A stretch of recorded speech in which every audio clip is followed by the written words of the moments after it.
Welcome back to Indonesia Highlights. Now, we would like to talk to you about the current situation in Indonesia as a young democracy, as mentioned by one of the students who asked you a question, and also a partner to the US. It's important for democracy to be implemented here in Indonesia. And another milestone is taking place, legislative election and presidential election in the next few weeks. How do you see the process of democracy going on in Indonesia? Well, I think, first of all, I'd like to say that your country has made remarkable progress since 1998 in creating a very strong and vibrant democracy. You have one of the strongest democracies in the world now. You're a country that is increasingly tolerant towards all different religions. You value diversity. So all of those are very, very important attributes of your democracy. And that's one of the reasons that we're working with you to promote democracy in other countries, in places like Myanmar and now in the Middle East. With respect to your current elections, we don't have a candidate. We are neutral, and we have great faith in the choice of the Indonesian people. But we do support a free and fair process, and we're confident that you'll be able to achieve that. What do you expect from the new government, from the new leadership that's taking place soon? Well, we want to work on all of our big objectives. One is to promote more trade and investment between our two countries. So we want to encourage as open a market economy here in this country.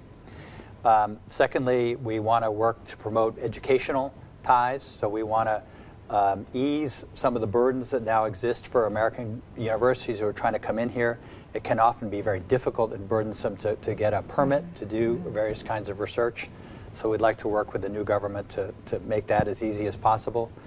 And beyond government, we want to work to establish more ties between all these educational institutions, between American universities and their Indonesian counterparts. And then third, we want to work on climate change. Our two countries are two of the world's 5 largest emitters of greenhouse gases.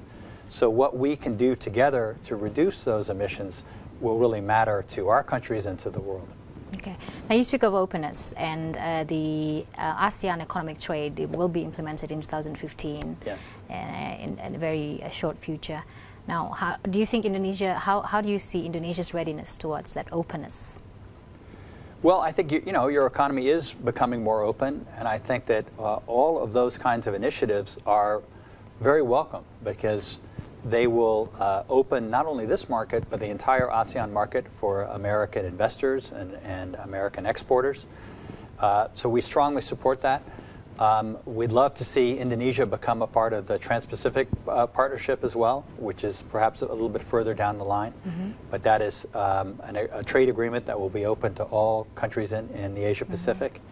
And again, we see Indonesia as already a very strong partner, and we'd like to see that partnership grow. All right, but because we are open to trades, international trades, not just ASEAN. So, what do you think Indonesia should sharpen on the qualities that Indonesia have to boost competitiveness in the open market? Well, a number of things. First of all, one of the things that one is struck by when one comes here is that there's still a lot of work that needs to be done on infrastructure. And a lot of the business community talks about that. A lot of the logistics costs and trucking costs are very high because of the infrastructure bottlenecks that take place. So if the new government can help to reduce those bottlenecks, I think that will help the competitiveness of your economy overall, but will particularly help with manufactured exports, which are often the heart of a value-added economy. Right now, much of your economy is dependent on commodity exports to China, as well as a very large internal domestic demand, which is good.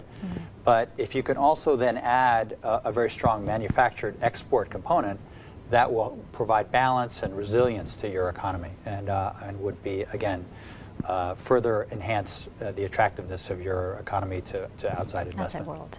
Well, thank you very much. Unfortunately, our time is very short. We would love to have more discussion with you about Indonesia, entrepreneurship, innovation, and democracy. Thank you very much. I appreciate the opportunity. For the thank short conversation. And that has been a short conversation with the U.S. Ambassador to Indonesia, Mr. Robert Blake. Back to the studio. Thank you for watching.